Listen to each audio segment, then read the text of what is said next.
बौद्ध पूर्णिमा के इस शुभ अवसर पर सायंकालीन सत्र में,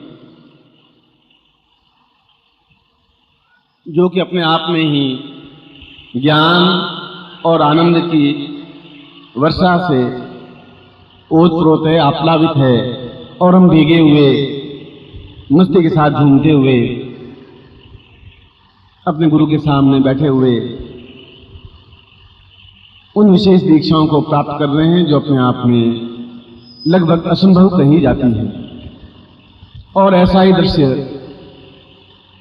हिमालय में सैकड़ों स्थानों पर हो रहा होगा, जहां गुरु बैठे होंगे, सामने सन्यासी शिष्य बैठे होंगे, और वे इस प्रकार की दीक्षाओं को पाने के लिए सारी रात एक बेताब रहते हैं, उत्सुक रहते हैं, एक भावनात्मक रूप से हर क्षण आशंकित और चिंतन युक्त रहते हैं कि गुरुदेव आए और हमें इस प्रकार के सौभाग्यशाली प्रयोग जो गृहस्थ शिष्यों को करवाते हैं और जिनके लिए हम तरसते रहते हैं, ऐसे प्रयोग हमको भी संपन्न करवाएं और जो उनको एक आनंद से हिलोर लेते हुए बैठे रहते हैं, ऐसा ही आनंद से हिलोर लेते हुए आप मेरे सामने हैं। और बुद्ध का तात्पर्य है करुणा, दया, प्रेम, स्नेह, ममत्व। और इस अवसर पर इस प्रेम और करुणा की, आनंद और मधुरता की आप पर वर्षा होती रहे। आप सही अर्थों में पुरुष बने, पुरुषोत्तम बने, आप सही अर्थों में जागृत बने, चैतन्य बने, और एक ऐसे अद्भुत तेजस्वी ऋषि बने जिन पर हमें और हमारे भारतवर्ष को गर्व हो सके। और आपकी एक आंख में अगर क्रोध का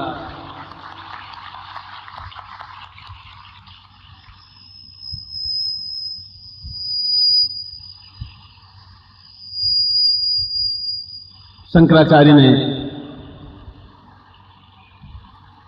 एक साधक, एक शिष्य का वर्णन देते हुए कहा है कि ऐसे कौन से तरीके हैं, ऐसी कौन सी युक्तियां हैं जन सही अर्थों में एक शिष्य बन सके। और उसने कहा है कि गुरु की मर्यादा है कि वह अपने शिष्य को अंगारों पर चलने के समान बना दे, हिमालय के ऊपर चलने के समान भी बना दे। ऐसा बना दे कि उसका मुकाबला अन्यत्र नहीं हो सके। उसकी एक आंख में भभकती हुई, लपकती हुई आग हो तो दूसरी आंख में दया, करुणा, प्रेम और स्नेह हो, क्योंकि वो निर्भीक बने मगर हृदय से बहुत उदार हो, प्रेम से ओतप्रोत हो। और शंकराचार्य जैसा एक सन्यासी व्यक्तित्व यह कहता है उस श्लोक में, दीर्घो सतां वै परिनेह रूपम सर्वात्मनां भाव परेश नित्यम् ज्ञानोवतां पूर्णमदैव चिन्त्यम् सदाहं शरण्यं वदेहं सदैवम्। शिष्य अपने आप में संपूर्ण प्रेम का एक सागर हो और गुरु भी ऐसा हो, गुरु की वह अपने शिष्यों में प्रेम की अजस्र धारा प्रवाहित कर दे, प्रेममय बना दे, उसको जीवन का एक चिंतन दे, एहसास कराए कि प्रेम अपने आप में जीवन की सर्वोत्कृष्ट पूंजी है। हमारे जीवन के पास अगर पूंजी जैसा कोई शब्द है, धरोहर जैसा कोई शब्द है, तो वह प्रेम है। क्यों? प्रेम ऐसा खड्ग है जो घृणा, द्वेष, क्रोध इन सबको काट डालता है। प्रेम में ईर्ष्या नहीं होती, प्रेम में दूसरा भी कोई नहीं होता। प्रेम है तो फिर एक प्रेम है और जिससे हम प्रेम करते हैं वो होता है। तीसरा, संसार में कोई होता ही नहीं, वह चाहे भक्त और भगवान का प्रेम हो, वह चाहे गुरु और शिष्य का प्रेम हो, वह चाहे आत्मा का परमात्मा से विलीन होने का प्रेम हो। यह प्रेम तब तक मन में प्रवाहित नहीं हो सकता जब तक उस आनंद की सरोवर की सृष्टि नहीं कर देता, उसके हृदय में वह प्रेम की सागर, प्रेम की नदी नहीं प्रवाहित कर लेता, तब तक जीवन अपने आप में सूखा ठूंठ की तरह और मरुस्थल की तरह वीरान और रेगिस्तान के समान होता है। उसमें कोई खुशी नहीं है, कोई मस्ती नहीं है, कोई आनंद नहीं है, कोई उमंग नहीं है, कोई जोश नहीं है, कोई जवानी नहीं है, और अगर नहीं है तो फिर जीवन नहीं है। इसलिए मैंने कहा कि यह द्वैत भाव अद्वैत भाव में परिवर्तित हो जाए, जहां हम दो हैं, एक शिष्य है, एक गुरु है, और दोनों मिलकर के एक ही बने, दोनों में फिर अंतर हो ही नहीं। सुबह भी मैंने प्रवचन में आपको बताया था कि शिष्य बनना अपने आप में बहुत कठिन है, और ऐसा अंदर एक मरुस्थल में एक अमृत घट सिंचन हो, एक उसके माध्यम से ऐसा प्रेम प्रवाहित हो, उन प्रकार की साधनाओं को हम सफलता के साथ सिद्ध कर सकें, इस दुनिया को बता सकें कि हम सही हैं, हम भारतीय हैं, हमारे पूर्वज सही थे, हमारे ऋषि मुनि योगी यति सन्यासी सही थे, और जहां चारों तरफ अंधकार फैला हुआ है भौतिकता का, लूट खसोट मार झूठ छल कपट का, इनको प्रेम के माध्यम से दूर करते हुए, साधनाओं के माध्यम से अपने आप को सर्वश्रेष्ठ बनाते हुए पूरे संसार में एक हिलोर पैदा कर दे। बुद्ध जब मृत्यु को अपने शरीर को छोड़ने लगे तो उनका सबसे पहला शिष्य, जो उनका चचेरा भाई था आनंद, वो हाथ जोड़ के खड़ा हो गया कि आप शरीर छोड़ रहे हैं और आपने हमें तो कुछ बताया ही नहीं, क्या करना है हमें? बुद्ध ने कहा कि बताने को तो हजारों ग्रंथ हैं, लाखों ग्रंथ हैं, हजारों सूक्तियां हैं, हजारों शब्द हैं, और नहीं बताने पर सब कुछ समझ जाए वह सही अर्थों में शिष्य है। इसीलिए अप्रदीपो भव, तुम खुद अपने अंदर में तुम्हारी रोशनी पैदा कर दी है, उसी में तुम समझो।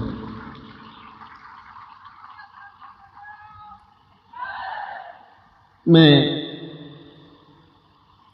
आज से केवल 4 साल बाद, 3.5 साल बाद एक नई शताब्दी शुरू हो जाएगी। ये 20वीं शताब्दी की जगह 21वीं शताब्दी शुरू हो जाएगी हमारी आंखों के सामने, और उसमें जो युवकों की गति चल रही है, आप देख लें कि 4 साल बाद वे कैसे बनेंगे, उसमें आपकी जरूरत पड़ेगी। उस अंधकार में रोशनी फैलाने वाले सबसे आगे खड़े होंगे तो फिर आप खड़े होंगे और कोई दूसरे खड़े नहीं होंगे। बल प्रभु गुरुदेव की, प्रभु गुरुदेव की, प्रभु गुरुदेव की, बोलिया माता जी की, हर हर महादेव। अब जो भी सीखेंगे वो आपके पीछे की पंक्ति में खड़े होंगे। उस नई पीढ़ी को, उस शताब्दी को, उसको समझाने के लिए, उसको ज्ञान और चेतना देने के लिए, जहां अधिक भ्रमित हो जाएंगे, जहां भटकेंगे,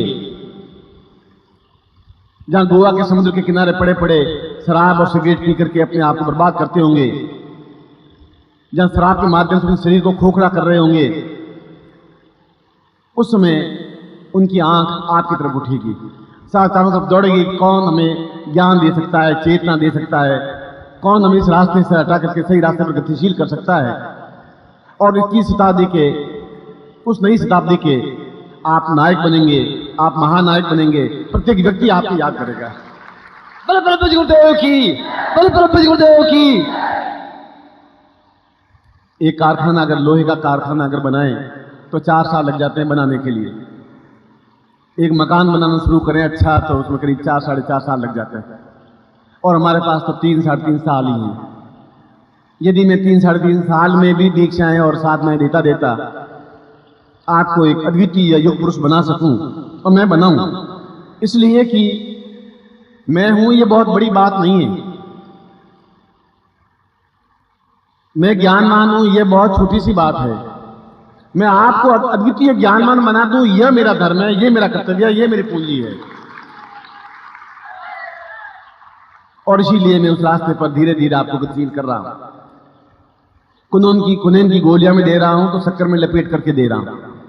साधनाएं दे रहा हूं कि तुम्हें 31 दिन मंत्र जाप करना है, बहुत कड़वापन है, मैं शक्कर में लपेट कर समझाते हुए दे रहा हूं, क्योंकि मुझे मालूम है उस देहरी पर जब खड़े होंगे जहां 20वीं शताब्दी 100 साल अपने आप में वृद्ध होकर के मरणासन होगा, जब 21वीं शताब्दी देहरी पर खड़ी होगी तो 21वीं शताब्दी सबसे पहले फूलों का हार आपके गले में पहनाएगी, क्योंकि महानायक आप होंगे उस समय।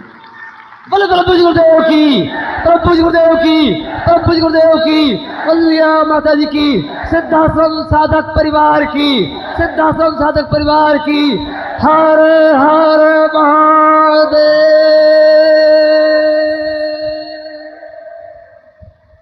इसीलिए आपने 3 दिनों के प्रवचन में देखा होगा कि मैंने ये नहीं चाहा कि आप मुझे धोती दें, कि मुझे दक्षिणा दें, ये नहीं चाहा है। ये नहीं कहा है कि आप मेरे पैर दबाएं, कि आप मेरी सेवा करें। ये भी नहीं कहा है कि आप मेरी आरती उतारें, मैंने आरती भी बंद कर दी। केवल ये उद्देश्य रहा है कि मैं इनको बिल्कुल तैयार कर दूं, शेर की तरह दहाड़ते हुए इनको इनकी स्थिति समझा दूं, ये बता दूं तुम कौन हो, ये बता दूं तुम कौए नहीं हो, तुम हंस हो और मानसरोवर का हंस हो, जहां उड़ते हुए गतिशील होते हुए मानसरोवर में डुबकी लगाने में समर्थ हो, क्योंकि तुम मेरे शिष्य हो, तुम समर्थ हो, तुम योग्य हो।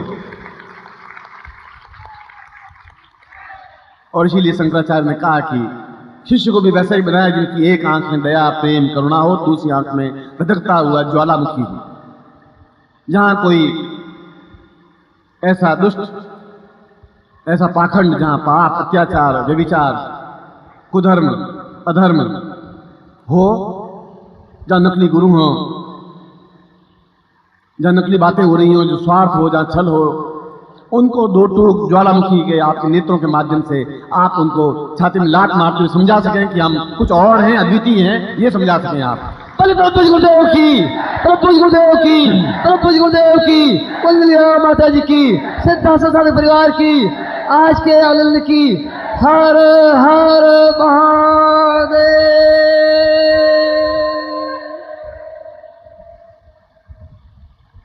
इस अंधकार को दूर करने के लिए और ऐसे समय में जहां चारों तरफ भारतवर्ष में आर्यावर्त में बौद्ध धर्म फैल गया था, जहां पेट में जब बच्चा होता था तभी उसको बौद्ध दीक्षा दे दी जाती थी, और जहां बुद्ध धर्म के अलावा कोई मानता था तो उसको राज्य से निकाला दे दिया जाता था, उसमें अकेले और केवल एक अकेले शंकराचार्य ने पूरे भारतवर्ष में घूम करके बौद्ध धर्म को इस भारतवर्ष से विदा कर दिया, रवाना कर दिया। जहां बुद्ध पैदा हुए वहां उसके धर्म को नहीं रहने दिया। इतना समर्थ और व्यक्तित्व, अकेला व्यक्तित्व था। आप तो हजारों लोग मेरे सामने खड़े हैं, एक भी एक पाखंड नहीं रहना चाहिए।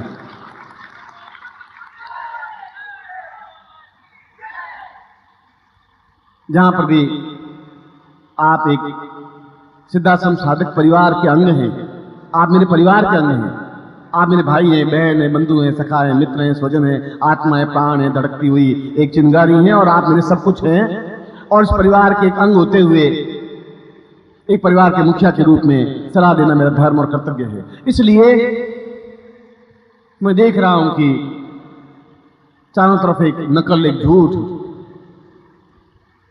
एक मंत्र तंत्र यंत्र पत्रिका निकाली तो इस समय 60 अलग अलग तरीके से मंत्र तंत्र पत्रिका निकल रही है। 60 मेरे पास पूरे सेट है। कोई मंत्र तंत्र चेतना, कोई मंत्र तंत्र विज्ञान, कोई मंत्र तंत्र देवता, कोई मंत्र राक्षस। निकाल दो, क्यों नकल करने में कोई जोर करने की जरूरत ही नहीं। कोट और पैंट पहन देने से अंग्रेज आप नहीं बन जाएंगे, नकल से अंग्रेज नहीं बन सकते। वह तो अपने आप में अंग्रेजी की खासियत आप में आएगी। वह इस प्रकार की पत्रिका निकालने से अपने आप में गुरु नहीं बन सकते। और वह जो गुरु हैं वे पाखंड हैं और पाखंड फैलाएंगे। अगर मैं पाखंड फैलाऊं तो सबसे पहले मुझे खड़ा किया जाए चौराहे पर, मुझे फूली दे दी जाए, मैं खुद तैयार हूं। मगर दूसरा पाखंड हो तो हम उनको काट डालेंगे, जरूरी के साथ काट डालेंगे।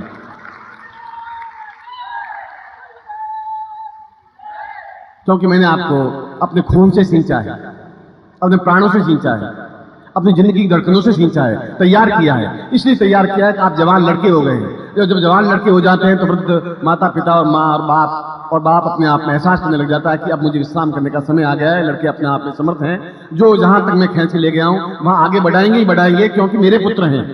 और आप इतने पुत्र हैं और फिर भी पाखंड फैले, फिर भी अधर्म फैले, फिर भी नकली फैले, फिर नकलपन फैले, तो फिर आपको धिक्कार है, फिर आप कुछ नहीं कर सकते, फिर मेरे शिष्य बनने के काबिल भी नहीं है आप में योग्यता होनी ही चाहिए, उनके सामने तन करके खड़े हो जाएं, ऐसी आपकी क्षमता होनी चाहिए।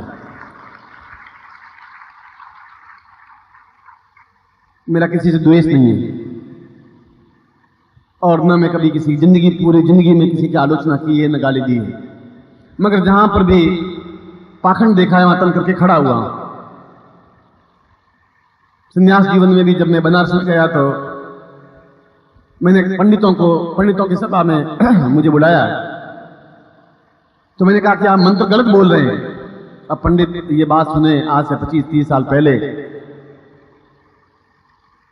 उन्होंने मुझे जब वो मंच समाप्त हुआ और जब मैं जाने लगा, सन्यासी था, 30-40 पंडित मिलकर के लाठियों से वार करते मुझे घायल करके बेहोश करके गंगा में फेंक दिया और 8 घंटे तक बेहोशी की अवस्था में उस गंगा में पड़ा रहा। फिर कोई व्यक्ति मुझे उठा करके अपने घर ले गया, दूध में हल्दी मिला करके पिलाई, मरम पट्टी की, और दूसरे दिन सभा जो पंडितों की सभा हो रही थी उसमें फिर मैं वापस पहुंचा मरम पट्टी किए हुए। मैंने कहा आज आप मार देंगे, फिर भी मैं सत्य ये है कि आप पाखंड हैं और ये मंत्र आपके झूठे हैं, इनको मैं नहीं स्वीकार कर सकता हूं, कि गलती को मैं स्वीकार नहीं कर सकता। ऐसा कहने के पीछे मतलब यह है कि हम गुलाब खिला रहे हैं, कोशिश ये करें कि गुलाब खिले, और अगर उनके बीच में लोग कैक्टस खिलाने लग जाएं, कांटे खिलाने लग जाएं, तो लोगों के आने वाली पीढ़ियों के पांव कांटों से बिंद जाएंगे, अंधकार में भ्रमित हो जाएंगे, अंधकार में डूब जाएंगे, शराब और सिगरेट में अपने शरीर को खोखला कर देंगे। उनके लिए ज्ञान और चेतना जैसा कोई स्कूल में कोई वातावरण नहीं है, उनके परिवार में वातावरण नहीं है। कौन देगा उनको वातावरण, कौन उनको चेतना देगा, उनको सन्मार्ग पर गतिशील कौन करेगा? कि 21वीं शताब्दी की बागडोर कौन अपने हाथ में पकड़ेगा? और मुझे भविष्य साफ दिखाई दे रहा है कि इनकी बागडोर आपके हाथों में होगी और आपका कार्य है और आपका धर्म है ये, और इसके लिए अभी से हमें जुट जाना पड़ेगा। अभी से जहां सही है उनको हमें सहायता देनी पड़ेगी, जहां गलत है उनके सामने तन करके खड़ा होना पड़ेगा, दो टूक स्पष्ट रूप से बताना पड़ेगा कि गलत है, नकल नहीं हो। और आपको मालूम होना चाहिए कि इस समय भारतवर्ष में 1800 गुरु ऐसे बन गए हैं जो ये कहते हैं कि हम नानक जी श्रीमाली के शिष्य हैं। मैंने तो उनको देखा ही नहीं, जिंदगी में नहीं देखा। अब 1800 गुरु, तो मुझे तो ये लिखना चाहिए कि मैं शिष्य बनाता ही नहीं हूं, गुरु बनाता हूं अपने, बस। अब लोग शिष्य नहीं बनाए थे तो गुरु बना दिए मैं उन्होंने मुझे साथ देखा कि नहीं देखा, मैंने भी उनको नहीं देखा। और मार दीक्षाएं दे रहे हैं और मार मंत्र जाप करवा रहे हैं और नए नए मंत्र देते जा रहे हैं। जब लोग कह रहे हैं गुरुजी आपके शिष्य, मैंने कहा भाई मैंने तो देखा ही नहीं शिष्य को, आप मेरा भी उनके सामने प्रणाम कर देना, मैं भी उनसे दीक्षा लेना चाहता हूं, देखो तो सही वो कैसे मारती। अब सोचिए क्या होगा, 1800 गुरु तो मैं बना चुका हूं, और ऐसे गुरु जिनको मैं नहीं जानता और उन्होंने मुझे देखा नहीं, बस मंच में बैठे भगवे कपड़े पहने और रुद्राक्ष की माला पहनी, गुरु बन गए। उसमें तकलीफ क्या हुई? उन्हें खून सींचना नहीं पड़ा। और जब 1800 गुरुओं के जब समाचार मुझे मिलने लगे तो सोचा कि अपने शिष्यों को पूछूं क्या करूं, सब बंद कर दूं इस अंधेरे में, या तो आप मुझे साथ देंगे और या फिर मैं सब कुछ बंद कर देना चाहता हूं, क्योंकि उनसे जूझने के लिए मेरे पास हाथ होने चाहिए, मेरे पास पांव होने चाहिए। और आप मेरे प्रारंभ में मैंने प्रश्न कहा, आप मेरे हाथ हैं, पांव हैं, आप मेरा शरीर है, मेरी धड़कन है, आप सबसे मिलकर के मैं बना हूं और मुझसे मिलकर के आप बने हुए हैं। मुझे इसमें कोई दोष नहीं है और कोई दुर्भावना नहीं है, कोई गुरु क्यों बने, वे बने मगर अपने नाम से बने, अपने नाम से पहचाने जाएं। वासुदेव कहते मैं वासुदेव गुरु ऐसा बोले, ऐसा झूठ नहीं बोले, नाम श्रीमाली का शिष्य हूं और उन्होंने मुझे आज्ञा दी है। मैंने तो आज तक किसी को आज्ञा दी नहीं, भाई तुम पहले समझो तो सही, ज्ञान चेतना आएगा वो शिष्य ही बना रहना, पहले पूरे शिष्य तो तुम बन जाओ, गुरु बनने की बहुत बड़ी बात है। मगर ये उनका स्वार्थ है, ये उनकी लिप्सा, ये अंधकार है। मैंने बताया कि यह एक ऐसा संक्रमण युग हो रहा है, एक 24 घंटों में टाइम ऐसा आता है जहां दिन समाप्त होने को होता है और रात्रि आने को होती है, वह संक्रमण काल कहलाता है। एक ऐसा टाइम होता है जो रात समाप्त होने को होती है, प्रभात आने को होता है, वह भी संक्रमण काल होता है। यह समय ऐसा है कि जहां संक्रमण काल है, जहां रात धीरे धीरे गिरती जा रही है, जहां पाखंड फैलता जा रहा है, जहां अधर्म फैलता जा रहा है, असत्य फैलता जा रहा है। वो सोच रहे हैं कि ये बहुत एक आसान कार्य है।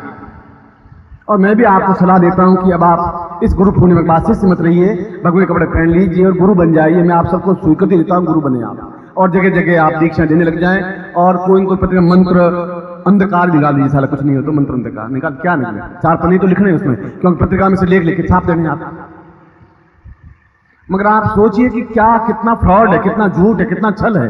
ये मैं अपने परिवार में अपनी बात कर रहा हूं, और परिवार में बात करना मेरा धर्म और फर्ज है, इसलिए कि उन जवान लड़कों को समझाना मेरा धर्म है कि ये तुम्हारी ड्यूटी है, तुम्हारा धर्म है। अंधकार फैलेगा तुम्हारी गलती से फैलेगा, और उन पाखंड को दूर करो, तुम्हारा धर्म तुम्हें विजय होगी। ये मेरा आशीर्वाद होगा तुम्हारे साथ में।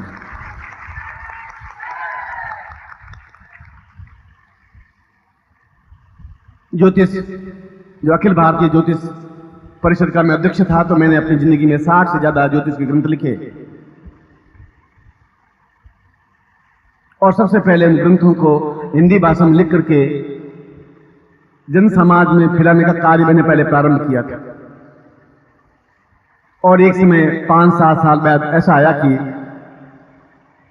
ज्योतिष सम्मेलनों के माध्यम से मैं 20-25 हजार रुपए उसमें भी कमा लेता, 25 हजार रुपए।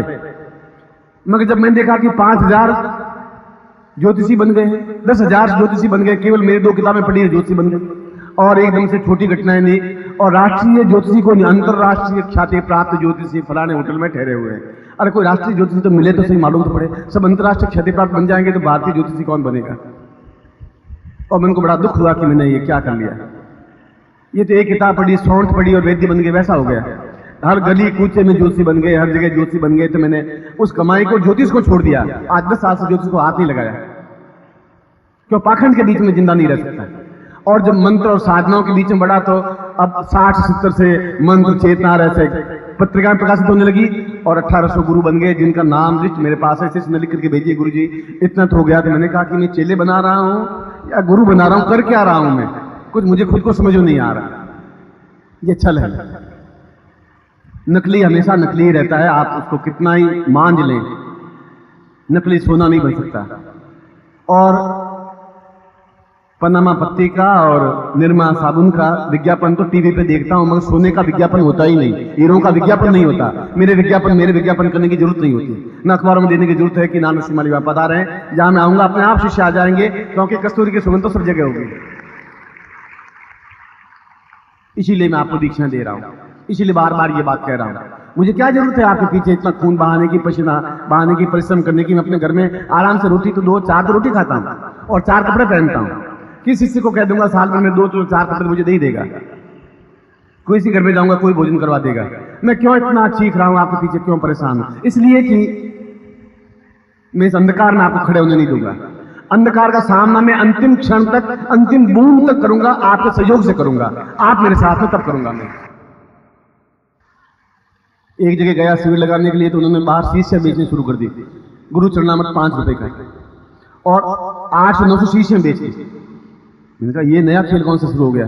उसको बुलाया, भाई कौन बेच रहा है? उसको पकड़ के लाया वहां। मैंने कहा तुम क्या कर रहे हो? गुरुदेव आपका चरणामृत बेच रहा हूं।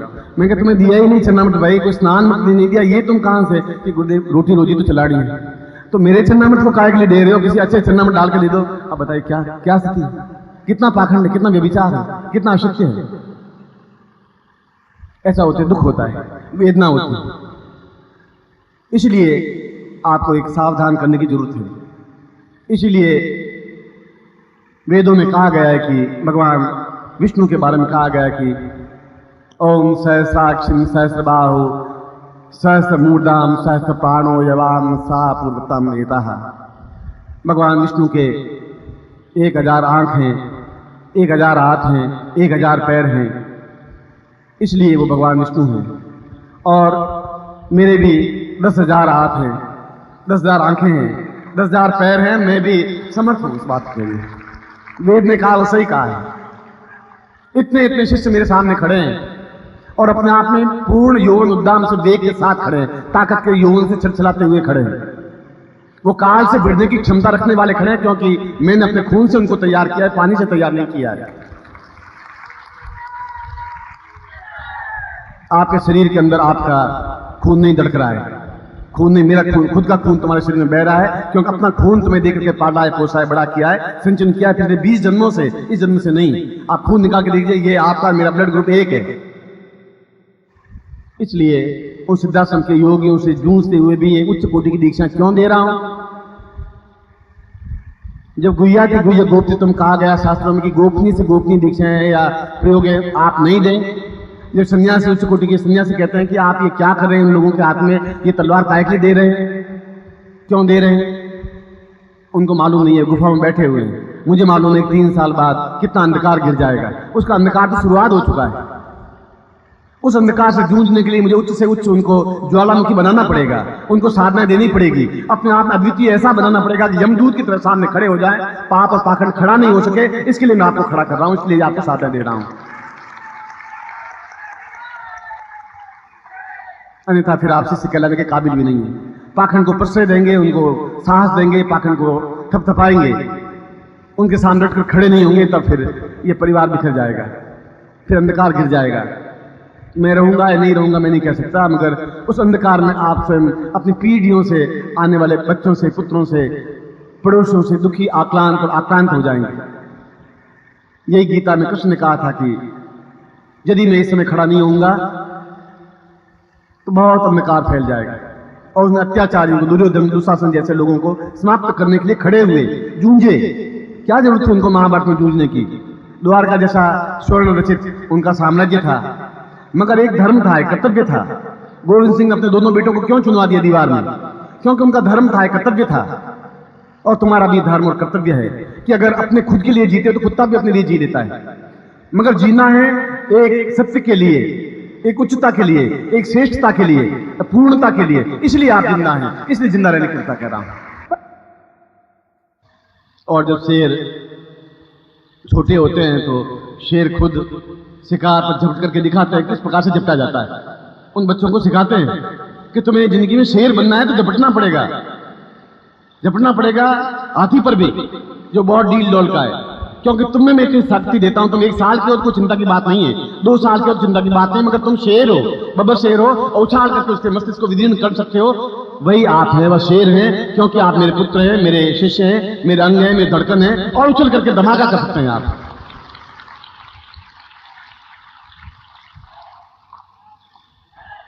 इस समय केवल चंडीगढ़ मेरे सामने नहीं बैठा है, पूरा भारतवर्ष बैठा हुआ है। और पूरे भारतवर्ष के शिष्यों को ये चेतना देनी जरूरी है, ये एहसास कराना जरूरी है। ये अपना स्वार्थ मेरा नहीं है, मेरा तो कोई व्यक्तिगत स्वार्थ जैसी कोई चीज है, मैंने तो पहले ही कहा था। कोई इच्छा, कोई आकांक्षा भी नहीं है, मगर यह है कि अपने आंखों के सामने चीर रण नहीं होगा, ऐसा भी नहीं देख पाऊंगा।